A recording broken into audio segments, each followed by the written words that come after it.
Everybody's working for the. Oh, no, not that Lover Boy. This is Queen's good old fashioned Lover Boy. Next on Crown Jewels.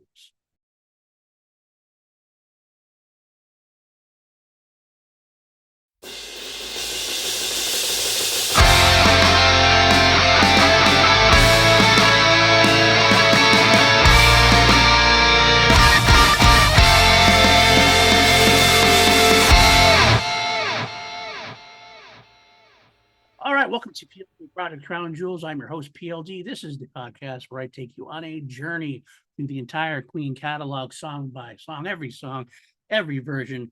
We figure out what is the crown jewel or the best version of every song. Give you some history, some notes, some quotes. Also get to see if the song slides into my top 10 Queen songs of all time. Now, sometimes we have long episodes, we have a lot to listen to. Sometimes, like this week, it's not so much. For this week, we only have three versions to listen to. We have Good Old Fashioned Lover Boy, the album version from A Day at the Races. We have the Top of the Pops version, which is also in mono. And we also have a unreleased live version from Houston in 1977. Now, how do we listen to this? I wish I could sit here and listen along with you, but I don't want to get copyright struck, all that good nonsense, whatever it is. So what I do is I provide a list of YouTube links and I put them in the description below. And we come to that point in the podcast, I'll ask you to pause, click on that link, go listen to the version we're going to talk about, and come back and continue the podcast from there. All right, this week's Good Old Fashioned Lover Boy, written by Freddie Mercury, featuring Freddie on lead and backing vocals and piano, Brian May on guitars and backing vocals, John Deacon on John Deacon? I said John Deacon. John Deacon on bass guitar, and Roger Taylor on drums, triangle, woodblocks, backing vocals, and also featuring Mike Stone on additional vocals. Now, Mike Stone is an engineer for Queen, a very good friend of the band, worked with them quite a bit during the 70s. He actually gets a vocal line, and we'll talk about that after we listen to it. Interestingly enough, before I found out about it, before I looked into it, when I was a young lad listening to Queen for the first time, I thought it was Brian. And when I watched the video, I just thought it was Roger because Roger mimed it. I didn't know. Now I do. Now, this is really the last of those Freddie vaudeville type songs he obviously did since the beginning of the career of the band, really. Always threw one in there. Bring back Leroy Brown, for example, or Seaside Rendezvous. I wish he got to continue this tradition. It's kind of a nice tradition to break up the album, but this is pretty much it as far as that goes. This was played live as part of a medley through 1978 or so.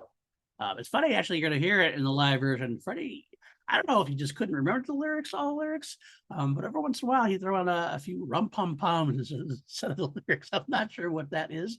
I got to figure it's because he forgot the lyrics. I can't think that's reason why he would do that on purpose, but who knows? Who knows? You never know with Freddie. He's a genius. I don't question. All right, here's some quotes from the band about it. Freddie says, "It's one of my vaudeville numbers. I always do a vaudeville track, though Loverboy is more straightforward than Seaside Rendezvous, for instance. It's quite simple, piano and vocals with a catchy beat. The album needs it to sort of ease off." He also was quoted as saying, "It's my ragtime mood that I get a chance to do at every album. And this time, this is something I've come up with this time around." Uh, Not much to talk about. And you know what? I'm done talking. Let's listen to it. Then I'll come back and I'll probably have more to say. Like that link below. Come back and we'll talk about it. Ooh, love. Ooh, lover boy. Well, there you go. Starts off really like a normal Queen piano ballad. Freddie, a nice little wandering piano. Get a little bit of that wandering guitar from Brian. Starts off very nice, but then when the chorus kicks in, boom, the drums come in, those harmonies, some of like this dissonant harmonies go throughout the rest of the song pretty much. I mean, the backing vocal is really a star of this one. So this choir like backing vocals, it's not your typical just oohs, ahs, or quiet. They add a lot of different textures to it. They do the oohs and ahs and that as well, but they add lyrics to it. They have their own little 1, 2, 3, 4, 5, 6 section. They go up, they go down, they go in, they go out. They really support Freddie, but they also go off and do their own thing.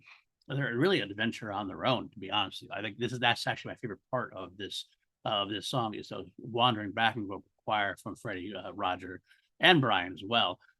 We get to see that rhythmic piano again that Brian talks about all the time. I mean, Freddie really, some of his piano, like the way he hits that piano, it's almost like a drum fill, like right in between the beat. Bum ba dum ba dum bum bum bum bum. It's really it's an amazing metronome really for the band. And really, Freddie is the second drummer. Just he does it on piano. It works really well. It adds so much more texture than you can have. You could just play the song, play the chords. When he adds that rhythm that really helps. That helps out the track. I do love the lullaby, like that middle lullaby section. Freddie with his excellent suave, and I'm not with you. And Brian has a nice little, string like guitar section in the middle, kind of swaying as you go, the summer night air kind of thing. And it comes back with this rockies, hey boy, where'd you get it from? And that right there, hey boy, where'd you get it from? Hey boy, where'd you go? That's Mike Stone part. That's the yeah, I thought it was Brian, then maybe Roger. Nope, I just didn't recognize the voice because I hadn't heard it before. Engineer Mike Stone. The guitar solo is cool. There's some like really funky bits, wow, wow, like kind of wow, wow sounds a few times. Not something I would associate with the song it's in, but yet somehow it really works as like a counterpoint. Really more great stuff from Brian, pretty much. The wood blocks you can hear come in on that 1, 2, 3 when the band's like 1, 2, 3, 4, 5, 6, 7, 8, 9 o'clock. Again, they go in and out of that backing vocal. They go in and out of the melody itself. It's wonderful. Really a bouncy, energetic, fun song. You can't help but bob your head, tap your foot to it. Freddie just having a blast. The band's having a blast. Freddie himself is a good old-fashioned lover. That's all there is to it. Next up, we have the Top of the Pops version, which was reissued on the 2011 Island reissue deluxe edition of A Day at the Races. Now, Top of the Pops was a British music chart TV program made by the BBC, ran from January of 1964 through July of 2006. It was a big chart countdown, basically. Bands would come on and perform and here and there. And actually, of note to Queen before this, one of the reasons why Bohemian Rhapsody's video was created was for Top of the Pops. They didn't want to mime, so they created a video instead and kind of helped bring about the birth of music video, as it were. For Top of the Pops, for Good Old Fashioned Lover Boy, the band actually decided to record a new track for it. Instead of just releasing the single, the one that was on the album, they just recorded a new take. And this is a great, great version. I'll tell you about the differences, see if you can spot them after you click on that link below and we come back for more. Hey boy, where'd you get it from? Hey boy, where did you go? All right, the re-recording was done to be a little bit more like the live version would be. It's definitely, obviously, they're not fully doing the full studio version. The backing vocals are lacking, and sometimes they did some backing vocals. I kind of feel like they wanted to make it as live sounding as they could, but they wanted to do some of the backing vocals here and there. So they kind of did some of them, and some of them left out. Brian had his guitar solo, totally different guitar solo, because his guitar work during the studio numbers, a lot of overdubs and back and forth and panning now. So he's kind of did more straightforward guitar solo. It's good. It's cool. It's a different sounding guitar solo. I enjoy it quite a bit. The song is actually in mono. That's if you didn't catch that, that's a different version. Finally, of course, the other difference is that it's Roger singing the Mike Stone part. The "Hey boy, where'd you get?" That's actually Roger this time. Well, I thought was initially at one point, but either way. So it's a great up-tempo version. I do like it. Fits very well. It kind of makes me wonder which one is like. They're both equally good for different reasons. I definitely love the pure Queen side of things, where it's just Roger. Nothing against Mike Stone, but give me Roger's voice any day. I love Roger. So we'll just sit in this and think. Luckily, I don't have to decide quite yet. We do have one more to listen to. We are going to listen to the live version from Houston in 1977, December of 1977. Click on that link below. Come back for more.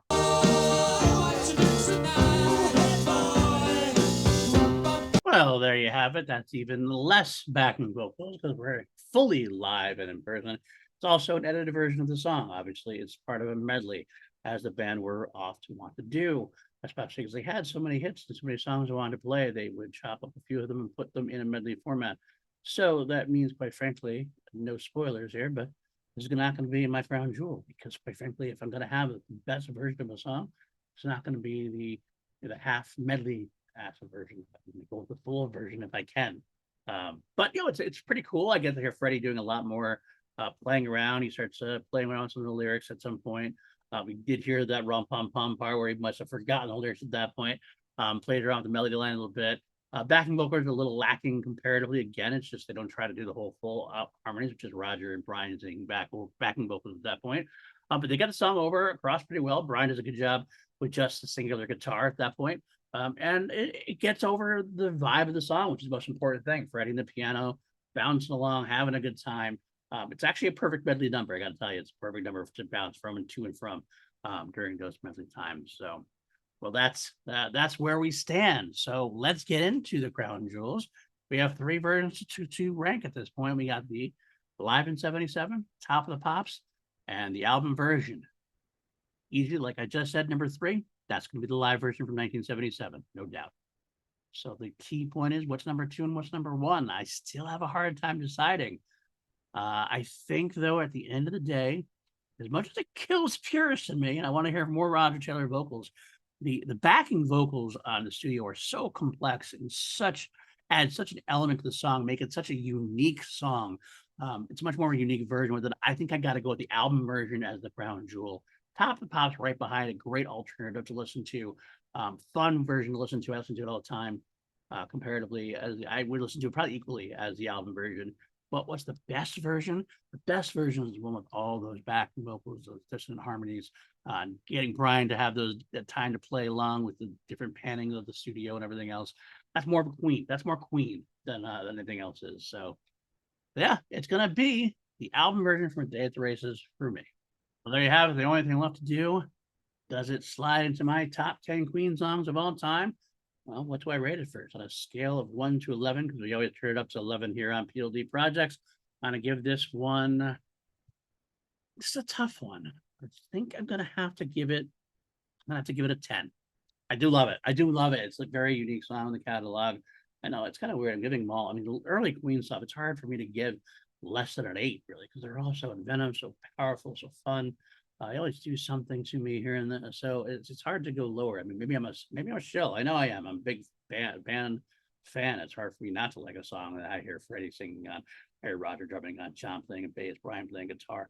It just don't do wrong for me. But this has definitely got a lot inside of it. Those backing vocals, like I said, I know you're probably sick of me already talking about the backing vocals, but this choir adds so much to the song. I love listening to it. It's a fun summertime song, but of course, at 10, it does not hit my top 10. Does not hit my top 10 because my top 10 right now are all 10.5 or 11. So sorry, good old fashioned lover boy, not quite there. Sorry to say, but what can you do? Great job, great time listening to this song. I hope you enjoyed it too. I hope you enjoyed enough to stick around for next week, because next week we got another great song. This one, it's going to be the Roger Taylor song of the album. Drowse, which is a song, a little spoiler, I'll get into a song I wasn't a big fan of when I first heard it, when growing into it. I know a lot of fans love the song. This song has grown in my estimation quite a bit, and it's now one of my favorite Roger songs, I gotta say. So I can't wait to talk about that one next time on Crown Jewels.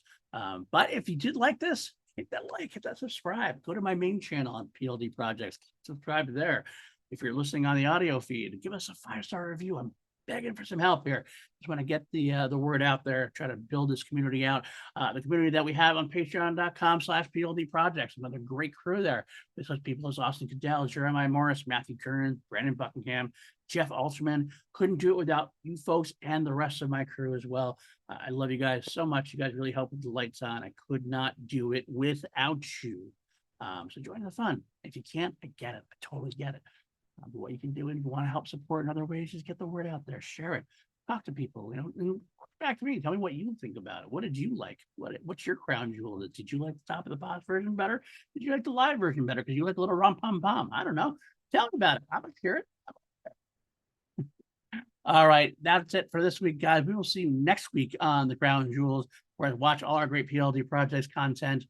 We have, of course, Two Mediocre White Dudes on Film, myself and PJ Camel going through the Friday the 13th franchise right now. Review, myself and Lego going through the V franchise from the 1980s. Love talking about V every week. Holy Snokes, a Star Wars podcast as well. Always got stuff brewing on the channels, always got stuff brewing on the podcast itself. So yeah, stick around for more. Until next week, be a good old-fashioned lover boy. Keep yourself alive. Stay rocking, and of course, God save the Queen.